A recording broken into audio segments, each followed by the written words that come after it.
누군가를 미워하는 마음이 독처럼 퍼져 잠을 이루지 못한 밤을 보낸 적이 있나요?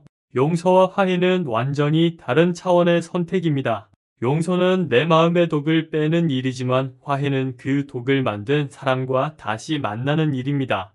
저는 삼성그룹을 이끌며 수많은 배신과 상처를 경험했습니다. 그때마다 사람들은 말했습니다. 화해하세요. 그래야 편해집니다. 하지만 진실은 정반대였습니다. 상처가 깊을수록 거리가 평화를 가져다 줍니다. 신뢰가 무너진 관계는 깨진 도자기와 같습니다. 아무리 금으로 이어붙여도 균열은 영원히 남습니다. 억지로 붙이려 하면 더 크게 깨집니다. 진짜 지혜는 그 조각을 내려놓는 용기입니다. 사람들은 관계를 끊는 것을 냉정하다고 비난합니다. 하지만 끝내야 할 관계를 끝내지 못하는 것이 진짜 비극입니다. 모든 인연이 영원할 필요는 없습니다. 어떤 관계는 끝나야만 새로운 평화가 시작됩니다. 용서는 나를 위한 선택입니다. 원망을 품고 사는 것은 독을 마시며 상대가 죽기를 바라는 것과 같습니다. 결국 죽는 건 나 자신입니다. 용서는 그 독을 뱉어내는 행위입니다. 하지만 독을 뱉었다고 다시 그 독이 있던 곳으로 돌아갈 필요는 없습니다.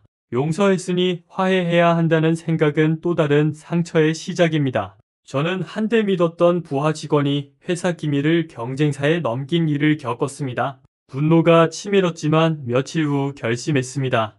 용서는 하되 화해는 하지 않겠다고. 그가 찾아와 기회를 달라고 했습니다. 저는 단호히 거절했습니다.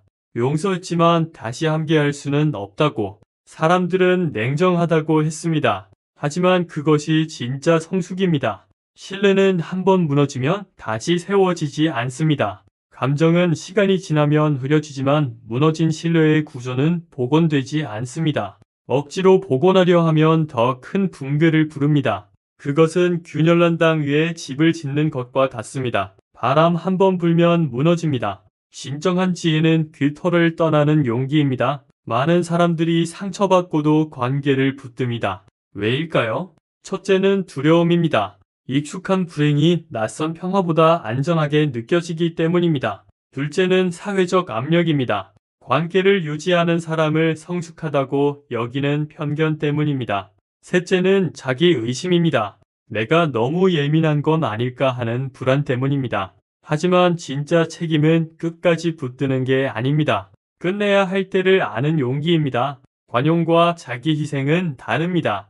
관용은 상대에게 성장의 기회를 주는 것입니다. 자기 희생은 나를 소모하는 것입니다. 우리는 이 둘을 자주 혼동합니다. 누군가에게 손을 내밀 때 그것이 그를 돕는 일인지 나를 해치는 일인지 분별해야 합니다. 리더의 자리에 오르면 이 차이가 더 명확해집니다. 한 임원이 회사 자금을 유용했을 때 주변에서 말했습니다. 오래된 인연 아닙니까?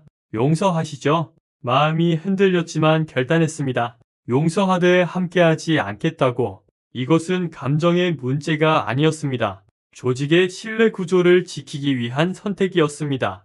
만약 그를 품었다면 조직 전체가 잘못된 메시지를 받았을 겁니다. 배신해도 용서받는다는 인식은 조직을 부식시킵니다. 하버드 연구에서도 같은 결론이 나왔습니다. 배신이 발생했을 때 리더가 단호하게 선을 그어야 조직의 신뢰가 유지됩니다. 감정적 연민으로 관용을 베풀면 장기적으로 리더십이 약화됩니다.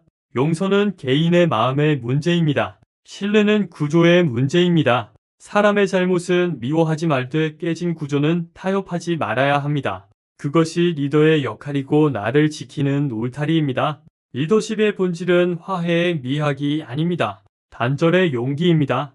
냉정함이 아니라 미래를 위한 명확함입니다. 그 명확함이 조직과 개인을 단단하게 세웁니다. 진짜 화해는 상대와의 관계 회복이 아닙니다. 나 자신과의 관계 회복입니다. 누군가의 손을 다시 잡는 일이 아니라 내 안의 분노를 내려놓는 일입니다. 상대를 용서하기보다 그가 내 안에 심은 독을 해독하는 과정입니다. 저는 믿었던 친구에게 배신당했습니다. 제가 털어놓은 이야기가 언론에 흘러나갔습니다. 분노로 잠을 이루지 못했습니다. 하지만 어느 날 깨달았습니다. 그는 이미 내 인생에서 사라졌는데 여전히 내가 그를 마음에 살게 두고 있다는 것을. 나는 그를 벌한다고 생각했지만 사실은 나를 벌하고 있었습니다. 그때 결심했습니다. 용서하되 화해하지 않겠다고. 이것은 냉정이 아니라 자유였습니다. 더 이상 그의 행동에 내 감정을 허락하지 않겠다는 선언이었습니다.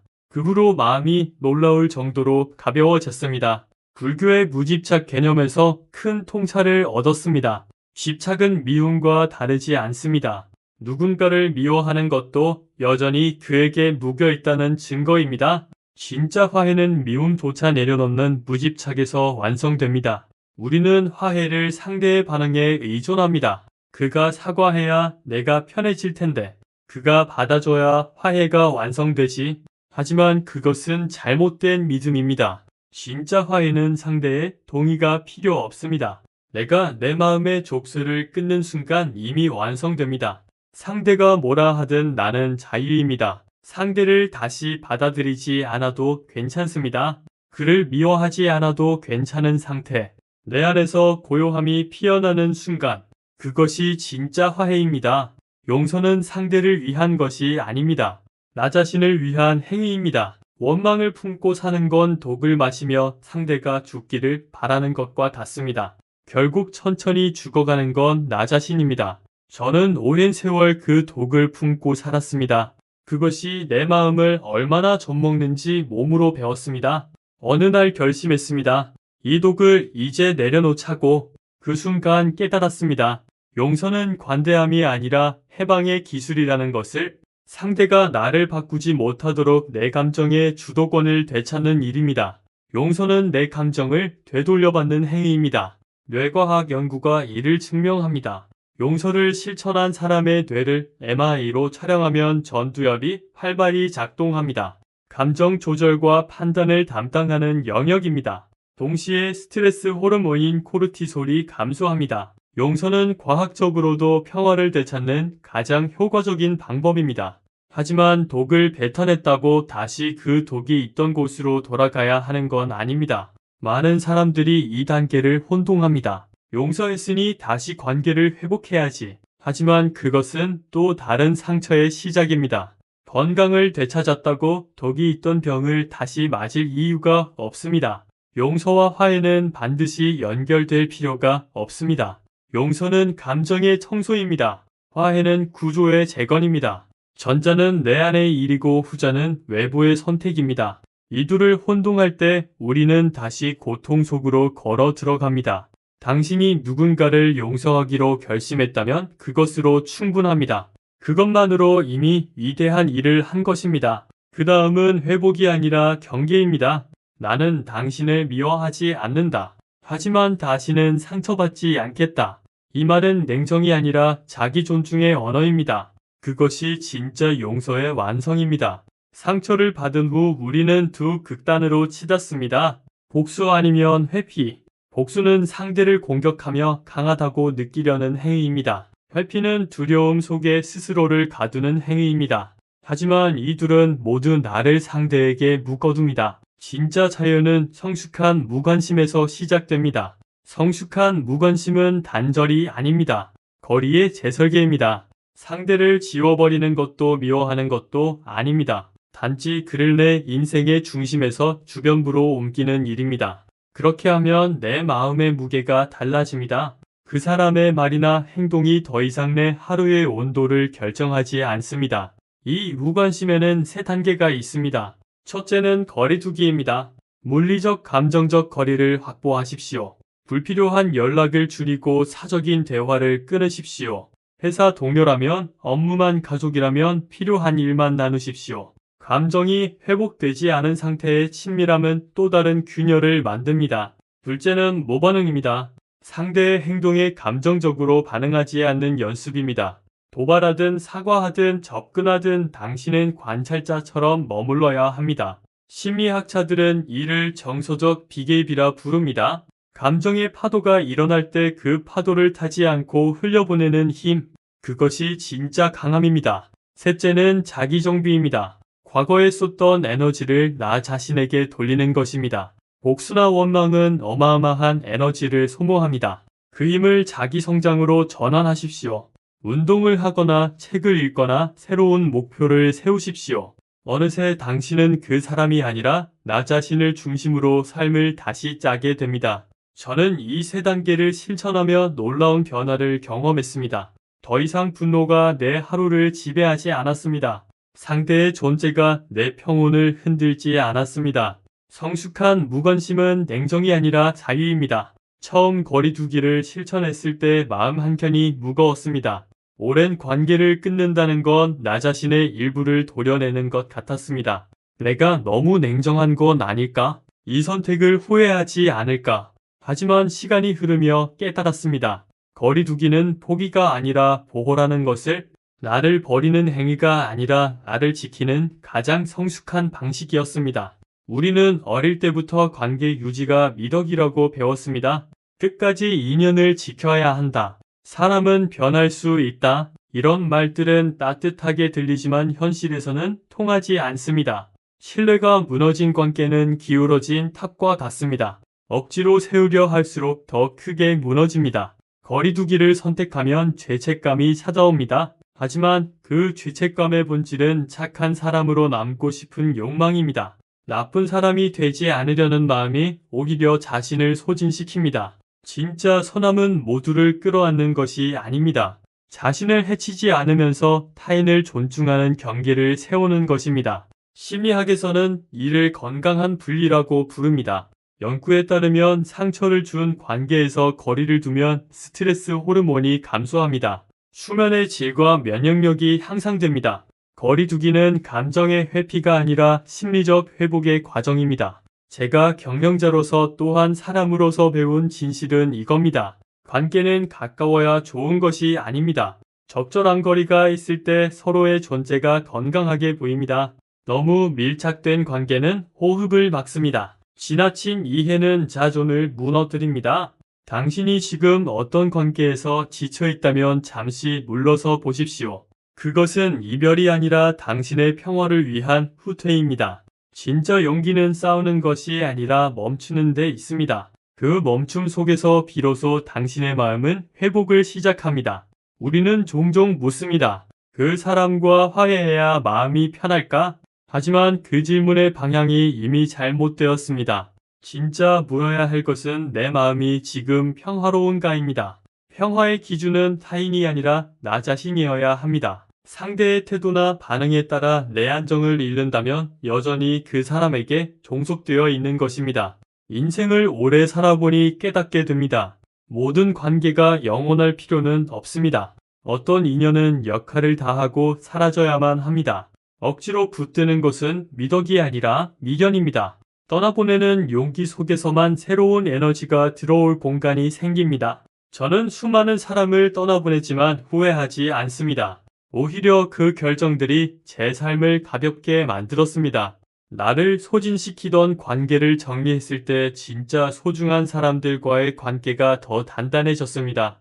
결국 평화는 관계가 아니라 선택에서 옵니다. 화해를 선택할 수도 있고 거리를 택할 수도 있습니다. 중요한 것은 그 선택의 결과로 당신이 밤에 편히 잠들 수 있는가입니다. 아침에 가볍게 눈을 뜰 수 있는가입니다. 이것이 인생의 가장 정직한 평화의 척도입니다. 남이 뭐라 하든 세상이 어떤 기준을 내세우든 상관없습니다. 당신의 내면이 고요하다면 그게 정답입니다. 화해는 함께 있는 평화이고 고요는 혼자 있어도 괜찮은 평화입니다. 둘 중 어느 쪽이든 당신의 마음이 진실로 편하다면 그것이 옳습니다. 저는 평생 많은 것을 배웠지만 가장 늦게 배운 진리가 이겁니다. 용서와 화해는 다르다. 관계 유지는 미덕이 아니다. 거리두기는 사랑의 또 다른 형태다. 이제 당신에게도 그 질문을 남기고 싶습니다. 나는 화해를 원하는가 아니면 평화를 원하는가? 이 둘은 결코 같지 않습니다. 당신이 진정 원하는 것은 누군가와의 조화가 아니라 나 자신 안의 평화일지도 모릅니다. 그리고 그 평화는 이미 당신 안에 있습니다. 기다리는 것이 아니라 선택하는 것입니다. 오늘 밤 조금 더 평온하게 잠든다면 그것이 바로 진정한 화해의 완성입니다. 사람들은 화해를 권합니다. 시간이 약이라고 말합니다. 하지만 시간은 상처를 무디게 할 뿐 구조를 복원하지 못합니다. 깨진 신뢰는 다시 세워질 수 없습니다. 억지로 세우려 하면 더 큰 붕괴를 부릅니다.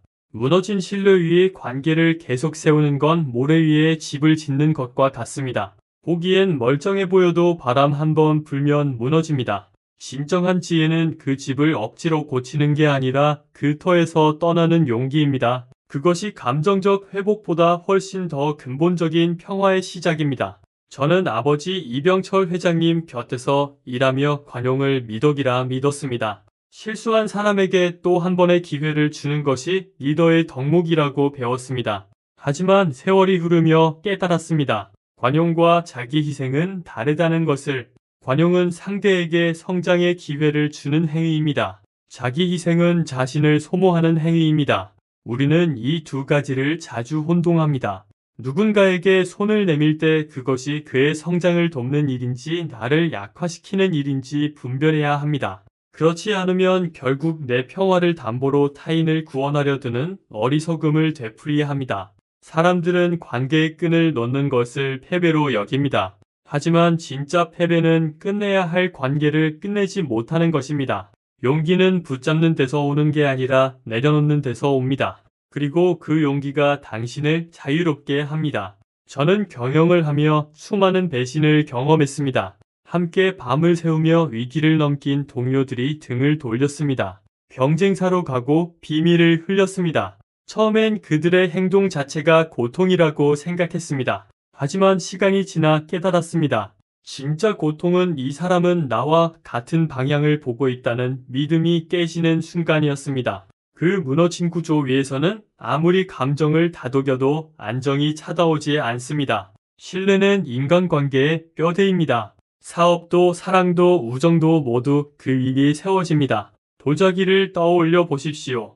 깨진 도자기를 아무리 붙여도 원래의 강도는 돌아오지 않습니다. 아무리 금으로 이어 붙여도 그 자리는 약점으로 남습니다. 신뢰도 같습니다. 겉으로는 회복된 것처럼 보여도 그 균열은 언제든 다시 터질 위험을 품고 있습니다. 그런데도 많은 사람들은 현실을 인정하지 않으려 합니다. 시간이 약이다. 노력하면 회복된다. 하지만 저는 단언합니다. 시간은 상처를 무디게 할 뿐 구조를 복원하지는 못합니다. 깨진 신뢰는 다시 세워질 수 없고 억지로 세우려 하면 더 큰 붕괴를 부릅니다.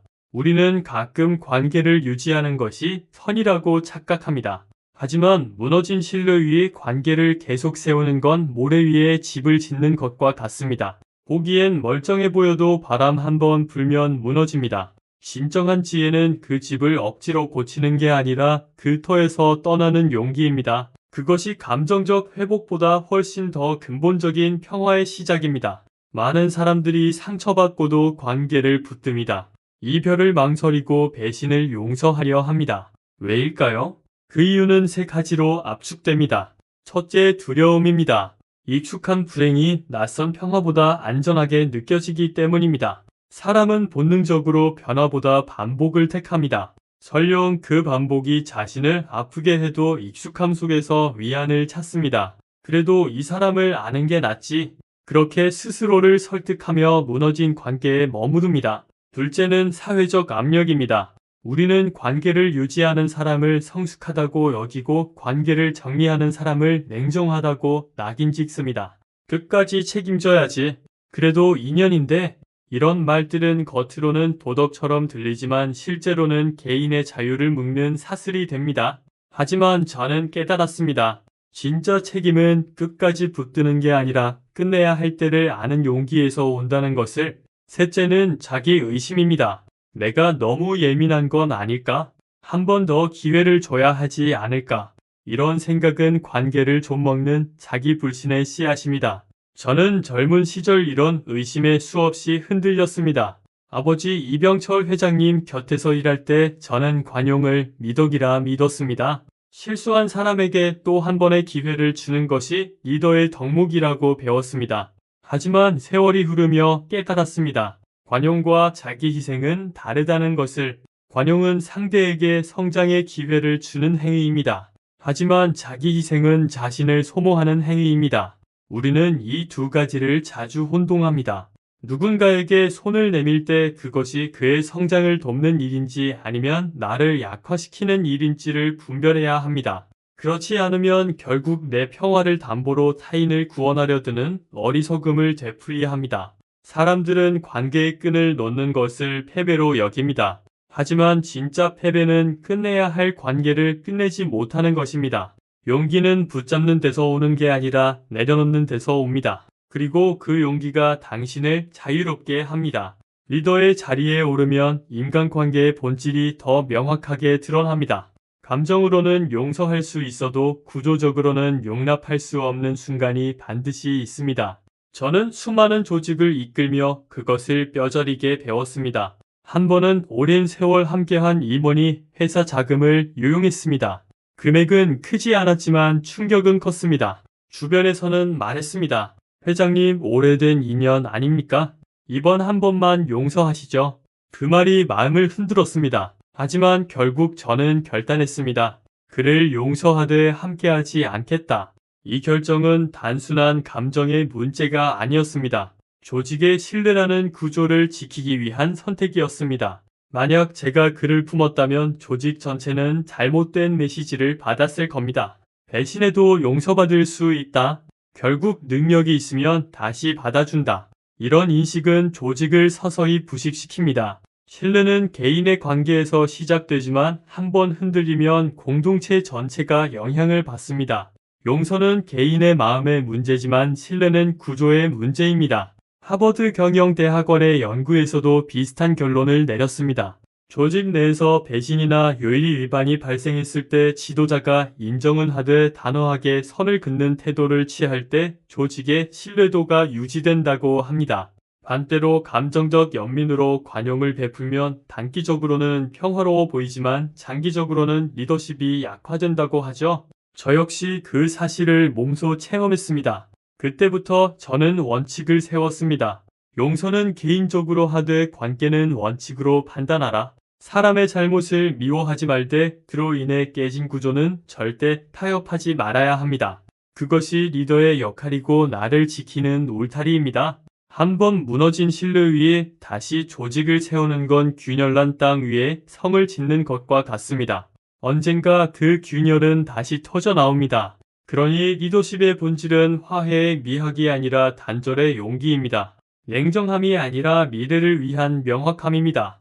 그리고 그 명확함이야말로 조직뿐 아니라 개인의 삶도 단단하게 세워줍니다. 많은 사람들은 화해를 두 사람이 다시 만나 웃으며 대화하는 것이라 정의합니다. 하지만 저는 오랜 세월 동안 깨달았습니다. 진짜 화해는 상대와의 관계 회복이 아니라 나 자신과의 관계 회복입니다. 화해란 누군가의 손을 다시 잡는 일이 아니라 내 안에 남아있는 분노와 원망을 내려놓는 일입니다. 상대를 용서하기보다 그 사람이 내 안에 심어놓은 독을 해독하는 과정입니다. 저는 한때 믿었던 친구에게 깊은 배신을 당했습니다. 제가 신뢰하며 털어놓은 이야기가 언론에 흘러나갔고 며칠 동안 그 기사가 제 이름과 함께 세상을 떠돌았습니다. 분노로 잠을 이루지 못했고 머릿속에서는 그 사람의 얼굴이 계속 떠올랐습니다. 하지만 어느 날 문득 깨달았습니다. 그는 이미 내 인생에서 사라졌는데 여전히 그를 마음속에 살게 두고 있는 건 나 자신이었다는 것.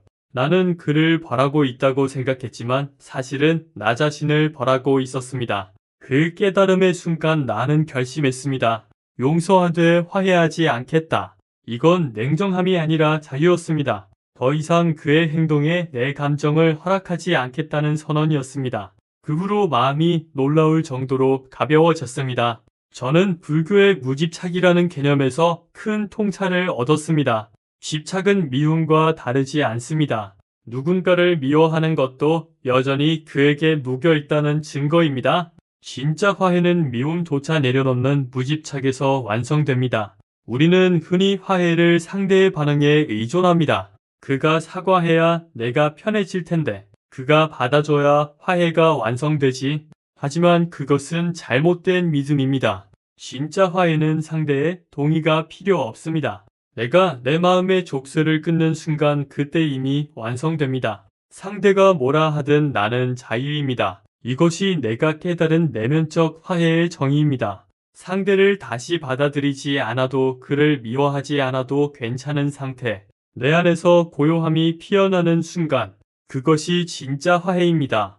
용서란 무엇일까요? 대부분의 사람들은 용서를 상대를 위한 선행으로 착각합니다. 하지만 진짜 용서는 상대를 위한 것이 아니라 나 자신을 위한 행위입니다. 원망을 품고 살아간다는 건 독을 마시며 상대가 죽기를 바라는 것과 같습니다. 결국 천천히 죽어가는 건 나 자신이죠. 저는 오랜 세월 그 독을 품고 살았고 그것이 내 마음을 얼마나 좀먹는지 몸으로 배웠습니다. 그러던 어느 날 저는 결심했습니다. 이 독을 이제 내려놓자. 그 순간 깨달았습니다. 용서는 관대함이 아니라 해방의 기술이라는 것을. 상대가 나를 바꾸지 못하도록 내 감정의 주도권을 되찾는 일입니다. 그래서 저는 용서를 이렇게 정의합니다. 용서는 내 감정을 되돌려받는 행위다. 뇌과학 연구에서도 이와 같은 결과가 나옵니다. MRI 촬영을 통해 용서를 실천한 사람들의 뇌를 분석했을 때 전두엽과 복내 측 전전두 피질이 활발히 작동한다고 합니다. 이는 감정 조절과 판단 그리고 공감 능력을 담당하는 영역입니다. 동시에 스트레스 호르몬인 코르티솔의 수치가 눈에 띄게 감소했습니다. 용서는 과학적으로도 평화를 되찾는 가장 효과적인 방법인 셈이죠. 하지만 여기서 중요한 점이 있습니다. 독을 뱉어냈다고 해서 다시 그 독이 있던 장소로 돌아가야 하는 것은 아닙니다. 많은 사람들이 이 단계를 혼동합니다. 용서했으니 다시 관계를 회복해야지. 하지만 그것은 또 다른 상처의 시작입니다. 건강을 되찾았다고 해서 독이 있던 병을 다시 맞을 이유가 없듯이 용서와 화해는 반드시 연결될 필요가 없습니다.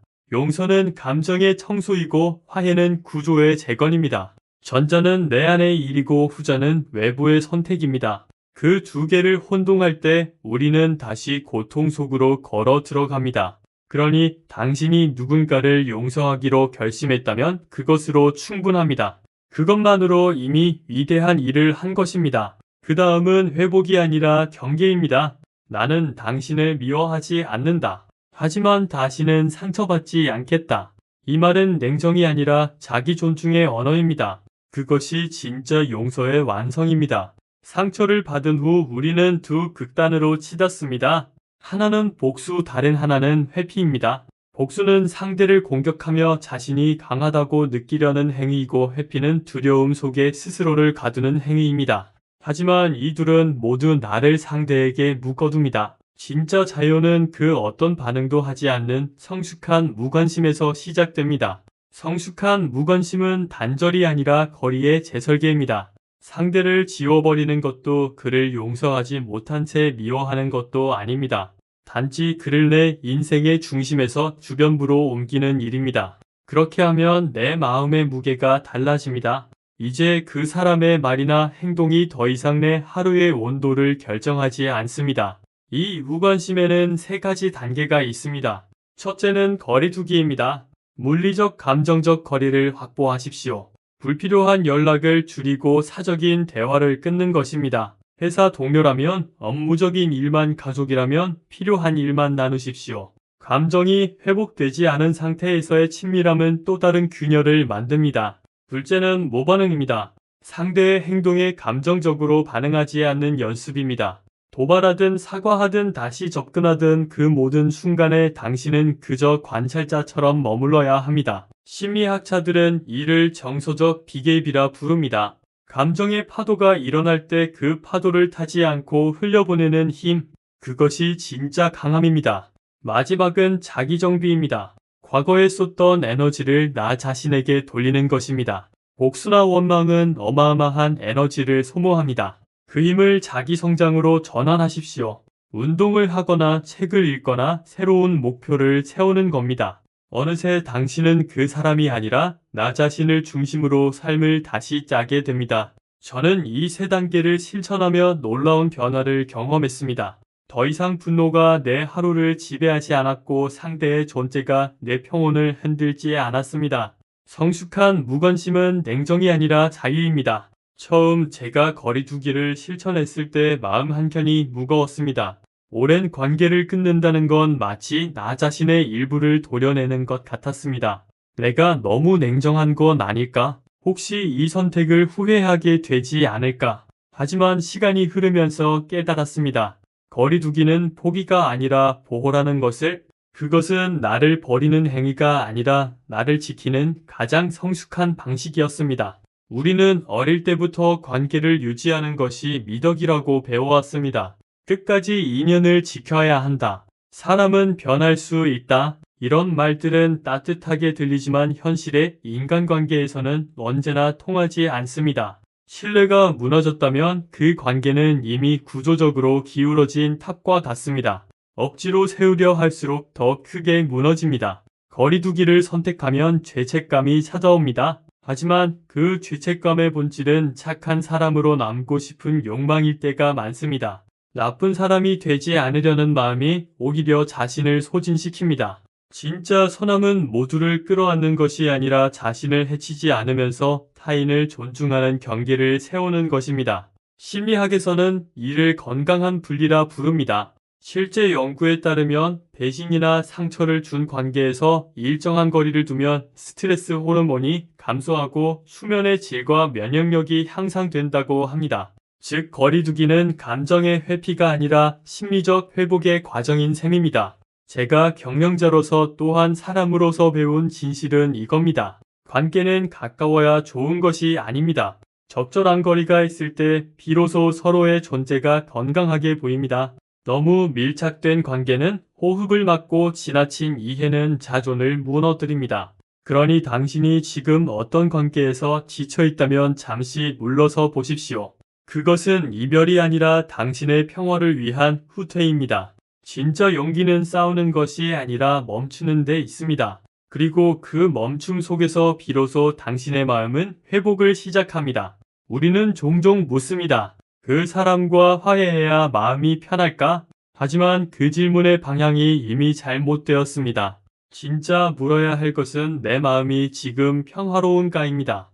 평화의 기준은 타인이 아니라 나 자신이어야 합니다. 상대의 태도나 반응에 따라 내 마음의 안정을 잃는다면 나는 여전히 그 사람의 감정에 종속되어 있는 것입니다. 인생을 오래 살아보니 깨닫게 됩니다. 모든 관계가 영원할 필요는 없습니다. 어떤 인연은 역할을 다하고 사라져야만 합니다. 억지로 붙드는 것은 미덕이 아니라 미련입니다. 떠나보내는 용기 속에서만 새로운 에너지가 들어올 공간이 생깁니다. 저는 수많은 사람을 떠나보냈지만 후회하지 않습니다. 오히려 그 결정들이 제 삶을 가볍게 만들었습니다. 나를 소진시키던 관계를 정리했을 때 진짜 소중한 사람들과의 관계가 더 단단해졌습니다. 결국 평화는 관계가 아니라 선택에서 옵니다. 화해를 선택할 수도 있고 거리를 택할 수도 있습니다. 중요한 것은 그 선택의 결과로 당신이 밤에 편히 잠들 수 있는가입니다. 아침에 가볍게 눈을 뜰 수 있는가입니다. 이것이 인생의 가장 정직한 평화의 척도입니다. 남이 뭐라 하든 세상이 어떤 기준을 내세우든 상관없습니다. 당신의 내면이 고요하다면 그게 정답입니다. 화해는 함께 있는 평화이고 고요는 혼자 있어도 괜찮은 평화입니다. 둘 중 어느 쪽이든 당신의 마음이 진실로 편하다면 그것이 옳습니다. 저는 평생 많은 것을 배웠지만 가장 늦게 배운 진리가 이겁니다. 용서와 화해는 다르다. 관계 유지는 미덕이 아니다. 거리두기는 사랑의 또 다른 형태다. 이제 당신에게도 그 질문을 남기고 싶습니다. 나는 화해를 원하는가 아니면 평화를 원하는가?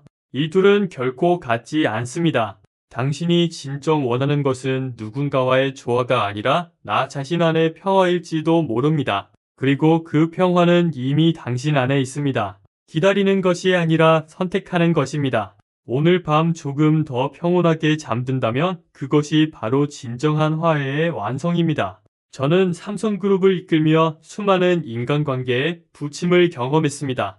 믿었던 사람들의 배신, 함께했던 동료들의 이탈, 가족 같던 직원들의 변심. 그때마다 저는 스스로에게 물었습니다. 이들을 다시 받아들여야 하는가? 용서는 해야 하는가? 화해는 필요한가? 그리고 긴 세월을 거쳐 답을 찾았습니다. 용서는 나를 위한 것이고 화해는 선택의 문제라는 것을 누군가는 제게 냉정하다고 했습니다. 하지만 저는 그것이 진정한 자비라고 믿습니다. 상대에게도 나에게도 더 이상의 상처를 주지 않는 가장 현명한 선택이라고. 우리는 모두 상처받은 존재들입니다. 그리고 그 상처를 치유하는 방법은 각자 다릅니다. 어떤 이는 화해를 통해, 어떤 이는 거리를 통해 평화를 찾습니다. 중요한 것은 남의 기준이 아니라 자신의 마음이 진정으로 원하는 것을 따르는 것입니다. 저는 이제 나이가 들어 많은 것을 내려놓았습니다. 권력도 명예도 부도 언젠가는 사라질 것들입니다. 하지만 한 가지 끝까지 지키고 싶은 것이 있다면 그것은 내 마음의 평화입니다. 그리고 그 평화는 용서에서 시작되지만 반드시 화해로 끝날 필요는 없다는 것을 알았습니다. 당신도 지금 누군가와의 관계로 고민하고 있다면 기억하십시오. 용서는 의무이지만 화해는 선택입니다. 거리두기는 포기가 아니라 보호입니다. 그리고 진정한 평화는 함께가 아니라 혼자서도 괜찮은 상태에서 시작됩니다. 오늘 밤 당신이 조금 더 편안하게 잠들 수 있기를 바랍니다. 그것이 바로 진정한 화해의 시작이니까요.